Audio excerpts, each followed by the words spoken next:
What up, goofballs? Welcome back to the channel. Now, as most of you know, I am a shorts channel. Like it or not, my main source of content is through the 60-second format. Now, this doesn't mean I can't make banger long-term videos, just check out my recent catalog.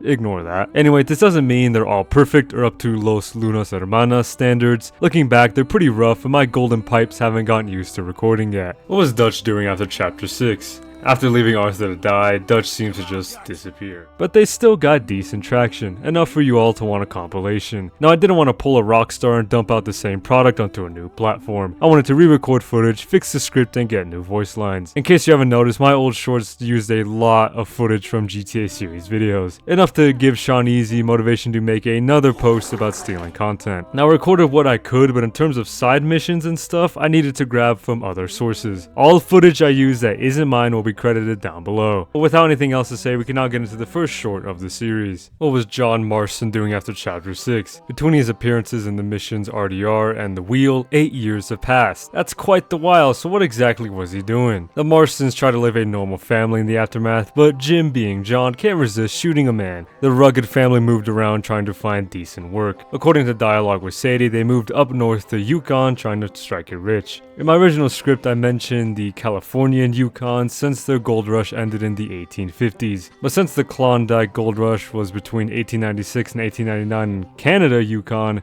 this fits in with the timeline. Anyway, they obviously didn't strike it rich and came back to the States soon after. There's a theory that John's daughter was born during these 8 years, but since there isn't a mention of her at all, we can assume this isn't the case. That's all the game gives us about Winkle, so we can move on to the next goofy land. What was Dutch doing after chapter 6? For being the leader of the Vanderlyn gang, his story after chapter 6 is pretty simple. After leaving Arthur to die, we can assume he spent years moping and regretting his decisions. According to some newspapers, in 1906 he seemed to have reverted back to his old ways. Going solo, he attempts to rob a bank, but instead manages to set it ablaze. A charred corpse was found at the scene, and police assumed it was our beloved Plan Man. Obviously, you can see that wasn't true, but nevertheless, his next appearance is in American Venom. Here's where the community splits on what Dutch was doing, but I firmly believe he was here to kill Micah and showed up recently. He even tells John, same as you, I suppose. John and Dutch share the honor of capping the rat, and Dutch walks off. He lies low again before forming his own gang again in Red Dead 1. Speaking of the belly himself, let's cover his adventures post Eye Scratch. What was Micah doing after chapter 6? Depending on whether you help John or not, Micah will get the money out of Dutch's chest or scurry off to get said money. Using this cash, he built a reputation and created his own gang. Twice the size of the Vanderlyns, this new gang is also twice as sloppy. They go around robbing and murdering who they please, which gives Sadie enough of a trail to track him down. The final nail in the coffin is Cleet dropping the Addy. The trio composed of John, Sadie, and Charles enact revenge for their poor Arturd. Micah is turned into Swiss cheese, you know the deal. Quite the short one, but I mean, what else would Micah be doing? I can't see this dude retiring up to Pronghorn or fucking Hanging Dog Ranch. Still, this is more solid info than what is given to the Red Dead 1 protagonists. What was Bill doing after chapter 6? Old Billy Bob isn't up to much in Red Dead 2's story,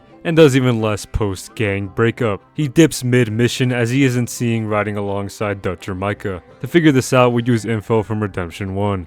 By 1911, Bill and his merry band were holed up in Fort Mercer, but it seems they've only been there recently, as you can visit Fort Mercer in Red Dead 2 and find it full of Duke people. But since Bill was still at large by 1907, we can assume he spent the years assembling his crew. Since Bill was a Vanderlyn, that probably helped him get his position as gang leader. Along the way, Bill met Norman Deek. Deek is a right-hand man, the Hosea to Bill's Dutch. Both characters never really interacted much, so we don't know the extent of their relationship. I doubt they were sneaky links, but knowing how Bill is game. While we're here in Red Dead 1, let's cover what Brother was doing other than hopping borders. What was Javier doing after chapter 6? Similarly to Billy, Javier leaves in the middle of the mission. He isn't even seeing shooting at the duo, so his exact whereabouts are unknown. He was reported living in the mountains down in Mexico by 1907. Having nothing left for him in America, it makes sense he'd return home. Somewhere in those 10 or so years, Escuela met Coronel Allende. Allende hires Speedy as a contracted hitman, and that leaves him occupied for the next few years. John comes along and ruins this little partnership, but other than that, Javier wasn't up to much after Red Dead Redemption. We'll go over one last character from the original Redemption, so let's get to it. What was Uncle doing after chapter 6? Old Lumbago, not you, is last mentioned in the mission Our Best Selves. Finally, one that doesn't include Red Dead Redemption. According to Dutch, Uncle, along with Pearson and Mary Beth, left to keep themselves safe. In this kind of environment, I can see why they dipped. Like some of these other Vanderlyns, Uncle did not do much in these years. We can assume he spent the better half of these 8 years drinking and shitting himself. Eventually, he stumbled stumbled into Blackwater and ran into John. The two reconcile, and this leads to Uncle's servitude with the rest of the family. Uncle spends the rest of his life here, even after Charles and Sadie leave. Yeah, we're kinda entering a bit of a drought, there's just not that much info, but speaking of the two goofies, let's get into what they were up to after Arthur stood on Shook. What was Charles doing after Chapter 6? Charlie's last appearance is not Red Dead Redemption, it's actually My Last Boy. Due to Charles' connection with the Wapiti tribe, it makes sense he'd help them escape after the mess at Cornwall's factory. The Wapiti could use the help, a lot of good men died in the attack. The iconic duo say their goodbyes and split ways to finish their own separate businesses. Arthur does this thing, ends up belly up, while Charles helps the Waxy people. Once the peoples are secured, Charles returns to Roanoke Ridge and buries the bodies of Arthur and Grimshaw. After this, Charles just hangs around and gets caught up in some nasty business. He's stuck in this loop of throwing fights for Guido Martelli. At this point, this is all stuff in the epilogue, but Charles ends up having a good life post-American Venom. He parts ways with the Marstons and moves to Canada, pursuing a life of tranquility and intends on having a family. Just to give him a good ending, say he does and he ends up, happy man. Realistically though, he might have died, but it is what it is. Anyway, let's just move on. What was Sadie doing after Chapter 6? Back at it again with Red Dead Redemption. I'll probably get a migraine from having to mention this again. Here she helps Abigail and Jack escape, taking them up to Copperhead Landing. Soon John joins them, and the two friends of a once breathing Tacitus agree to punish Micah. These coppers split off and continue their own journeys. The Marstons go off and hunt gold. Sadie begins her new profession as a bounty hunter. As she grew proficient, she also began a rivalry with James Langton. Langton is another bounty hunter, but also takes jobs from the other side of the law. Encountering him in Red Dead Online, you can help him with Martelli's jobs. Anyway, she soon discovers one John Marston is still up and kicking and gets in contact with him. They finance the newly bought Beecher's Hope and eventually get the revenge they wished for. With her business done in America, Sadie decides to move to South America. There she'll either become a guard for a gold mine or a mercenary. There's also the possibility of taking up with a handsome revolutionary. I'll mention it here since there's no way anyone believes this anymore, but no, there's not a newspaper that confirmed her death in Red Dead 1. I doubt she was even conceived as a character at that point, and this newspaper doesn't even exist at all. With that out of the way, we can cover the less important characters of the Vanderlyn gang.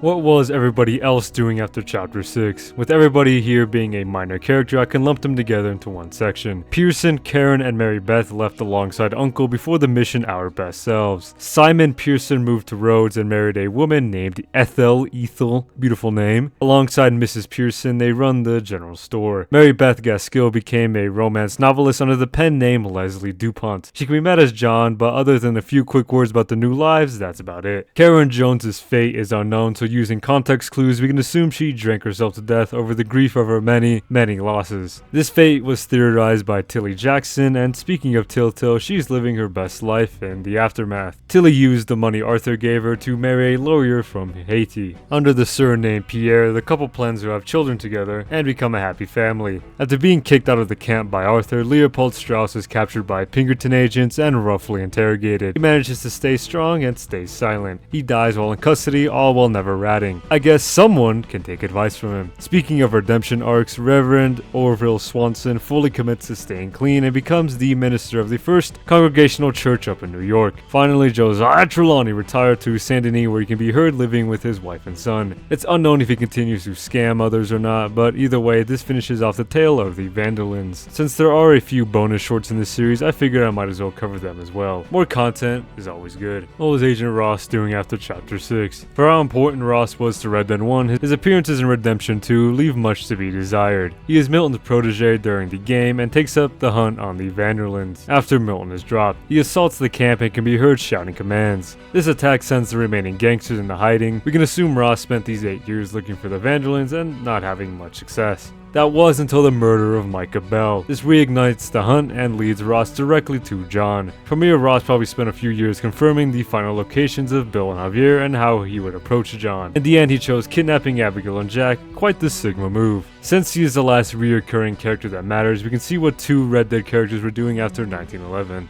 What happened to Agent Fordham after Red Dead 1? Archer Fordham is the keen-eyed protege to Ross in Red Dead 1. Ross has basically switched roles here. Instead of being under Milton, he is now above Hamon. These 2 agents were the ones in charge of making sure John Marston completed his mission. In contrast to Ross, Fordham definitely has some level of respect for Marston. In their final interaction, Fordham doesn't belittle or insult him, he just thanks him in the 2 part ways. Fordham knew it was all part of the job. Now, in my original short, I mentioned that Fordham isn't present during the assault on Beecher's Hope, and this is only only half true. Sometimes he appears and sometimes he doesn't. In my footage here, you can see me dome him. But for the sake of having something to actually talk about, I'll say that it's my headcanon that he doesn't show up. He sees this attack as a betrayal and won't participate in it. Either way, he is never seen or mentioned again after 1911, so we can assume he was still working for the Bureau, just not under Ross's command. Hell, maybe he has his own protege continuing the cycle. On the other side of the law, we have our favorite rebel, so let's get into what he was doing. What was Reyes doing after Red Dead 1? Abraham Reyes was the leader of the rebellion during the war. He charmed peasants and promised a Mexico that wouldn't have to deal with tyranny. Oops, Reyes did it again. By 1914, Reyes was the same, if not worse, than Ignacio Sanchez or Colonel Allende. Reyes is executing protesters and ignoring the pleas from the poor, the same people he promised to help. There was definitely another rebellion going on at this point, so that's what Reyes was dealing with. If you want to count Undead Nightmare as canon, post-Red Dead Reyes is a bloodthirsty zombie that gets his head popped like a balloon. But at the end of the day, Reyes used his rebellion to quench his thirst for power. With this done, we can now end our trip down memory lane. Quite the hefty series, even if a lot of it was speculation. It's great that Rockstar wrote such interesting characters. It allows the community to add their own stories. Let me know any other videos you guys want me to make, but that's everything. Thanks for the recent support. Here's a shout out to some special people. Channel members, obviously the true heroes. Panda Slayer, the Mr. Beast of this channel. Truly a dedicated supporter, so show them some love in the comments down below. But with the nostalgia trip done and nothing interesting to say, stay safe and goodbye.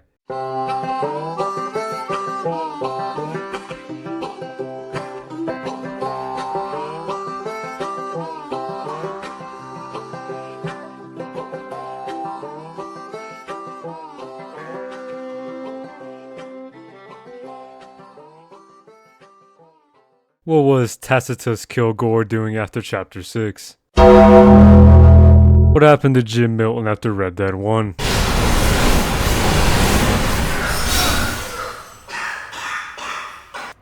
The menu seeker and Chuparosa. Norman Dick.